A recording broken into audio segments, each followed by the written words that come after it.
नमस्कार दोस्तों, आपका स्वागत है आज के करंट अफेयर्स के सेशन में ऑफ 8 अप्रैल, जहां हम डिस्कस करने जा रहे हैं GS2 से रिलेटेड टॉपिक्स।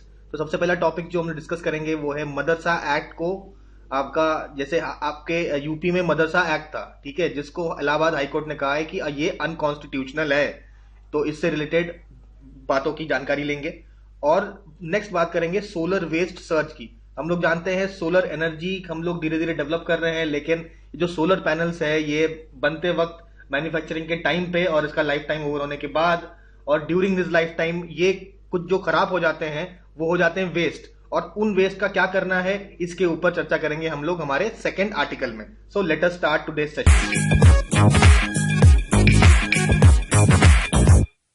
देखिए, मदरसा एक्ट को अनकॉन्स्टिट्यूशनल डिक्लेयर कर दिया गया है, ठीक है। कब आया था ये मदरसा? तो मदरसा एक्ट आया था आपका यूपी मदरसा एजुकेशन एक्ट नाम से 2004 में। अब इस एक्ट को अनकॉन्स्टिट्यूशनल डिक्लेयर कर दिया गया है by Allahabad high court. Allahabad high court के द्वारा ये अनकॉन्स्टिट्यूशनल डिक्लेयर कर दिया गया है। और क्यों डिक्लेयर कर दिया गया है? क्योंकि इलाहाबाद हाईकोर्ट का कहना है कि ये आपका आर्टिकल 14 और सेक्शन 22 ऑफ यूजीसी एक्ट 1946, तो आर्टिकल 14 ऑफ द कॉन्स्टिट्यूशन और सेक्शन 22 ऑफ यूजीसी एक्ट 1956 को ये आपका वायोलेट करता है।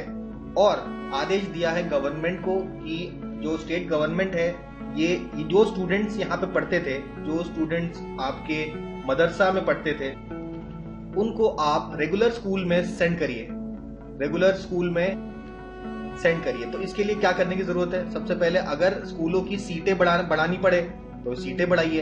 अगर सीटें बढ़ाने से काम नहीं चल सकता, आपको नए स्कूल खोलने पड़ेंगे, तो आप नए स्कूल खोलिए। लेकिन ये जो जितने भी स्टूडेंट्स हैं जो मदरसा में पढ़ते थे उनको हमें रेगुलर स्कूल में एकोमोडेट करना है, जो कि आपके प्राइमरी एजुकेशन बोर्ड के अंतर्गत आते।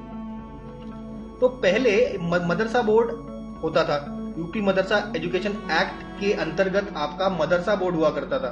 तो इस बोर्ड में कौन कौन हुआ करते थे ये एक बार। तो पहले व्यक्ति बोर्ड में होंगे आपके ओरिएंटल कॉलेज रामपुर के प्रिंसिपल। इसके अलावा लेजिस्लेटर्स आपके शिया सेक्ट से रिलेटेड एक और आपके सुन्नी सेक्ट से रिलेटेड, ठीक है।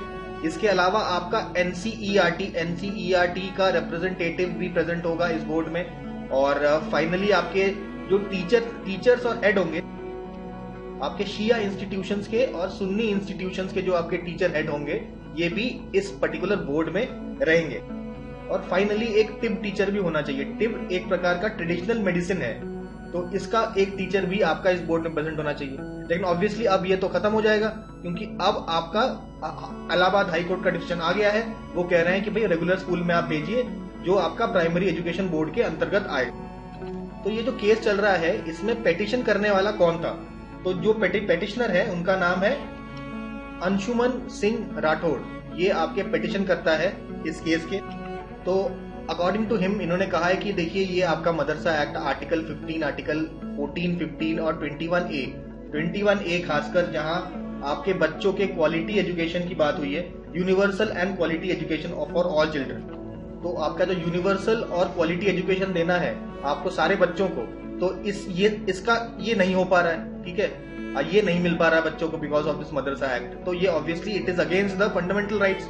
इसके अलावा सेक्शन 1 ऑफ आरटीई एक्ट ये कहता है कि आपके जो भी रिलीजियस इंस्टीट्यूशन हो, चाहे वो या तो फिर हो वैदिक पाठशाला, मदरसा हो या वैदिक पाठशाला या ऐसा कोई भी इंस्टीट्यूशन जहाँ पे जो बेसिकली रिलीजियस नेचर का है, रिलीजियस इंस्टीट्यूशन को आपने आरटीआई के से बाहर क्यों रखा है?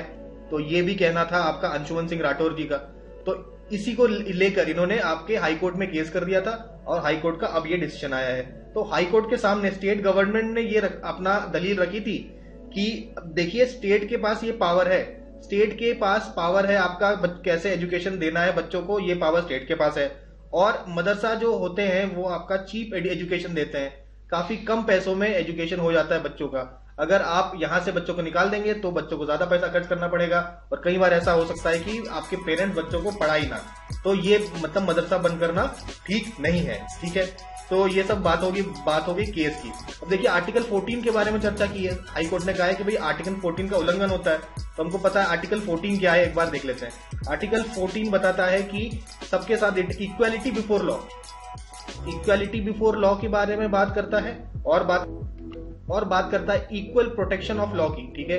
ये दोनों बात करता है आपका आर्टिकल 14।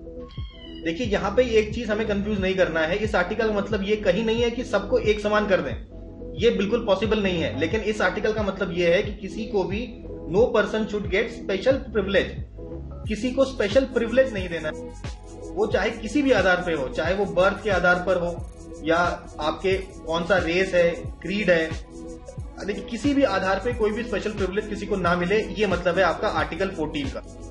चलिए नेक्स्ट आर्टिकल पे आते हैं। ये बात कर रहा है सोलर वेस्ट की। सोलर वेस्ट आपका इंक्रीज कर रहा है।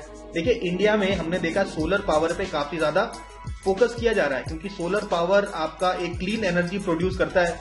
तो ये सोलर पावर बनाने के लिए आपको फोटोवोल्टेइक सेल्स की जरूरत होता है, ठीक है। इसको सोलर सेल्स भी कहते हैं, ठीक है।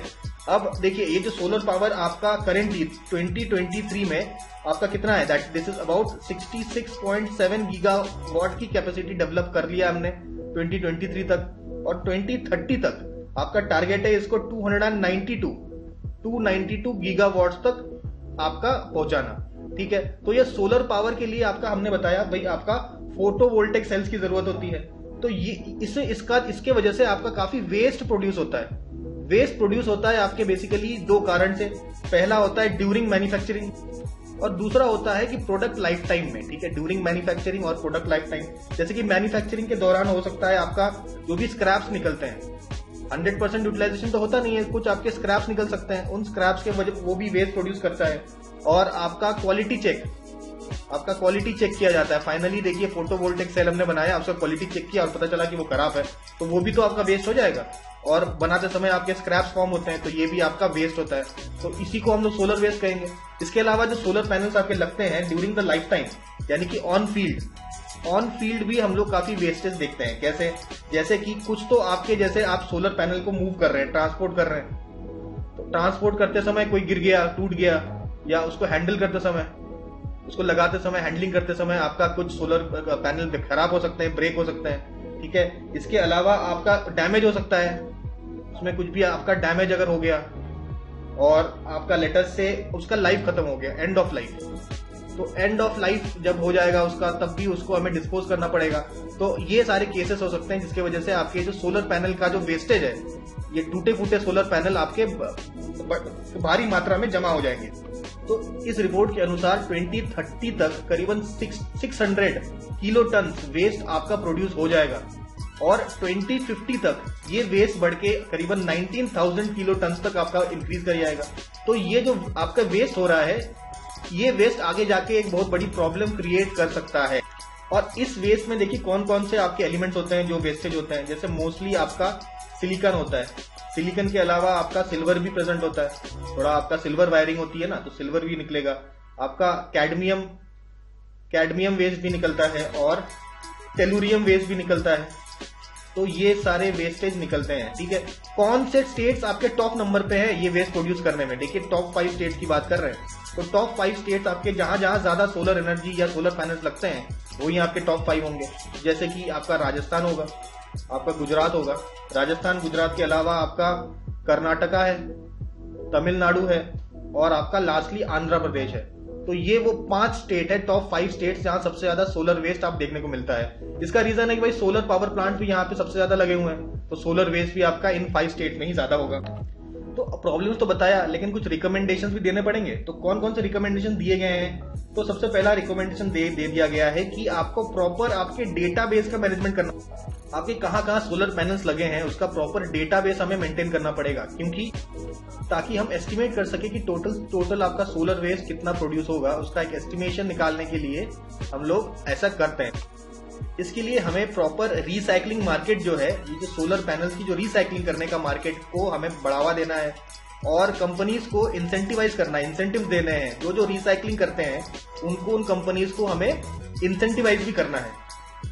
और रिसाइकलिंग के कन्वेंशनल तरीके हमें पता है, तो कन्वेंशनल रिसाइकलिंग से हमें हाई वैल्यू रिसाइकलिंग की ओर बढ़ना है। अब डिफरेंस क्या है कन्वेंशनल रिसाइकलिंग में और हाई वैल्यू रिसाइकलिंग में, डिफरेंस समझते हैं। देखिए आपके कन्वेंशनल रिसाइकलिंग में मैकेनिकल प्रोसेस का इस्तेमाल किया जाता है, जैसे क्रश करना, क्रशिंग, सीविंग, शेयरिंग, तो ये सब आपके मैकेनिकल प्रोसेस है, क्रश करके उसको अलग करना।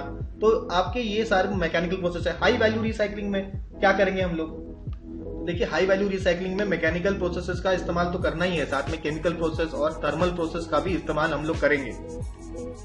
तो इसी के साथ ही हम लोगों ने हमारा जो 2 टॉपिक्स हैं आज के वो GS2 से रिलेटेड वो कंप्लीट कर दिए हैं। मिलते हैं अगले पार्ट में जहां हम लोग GS3 के टॉपिक्स डिस्कस करेंगे।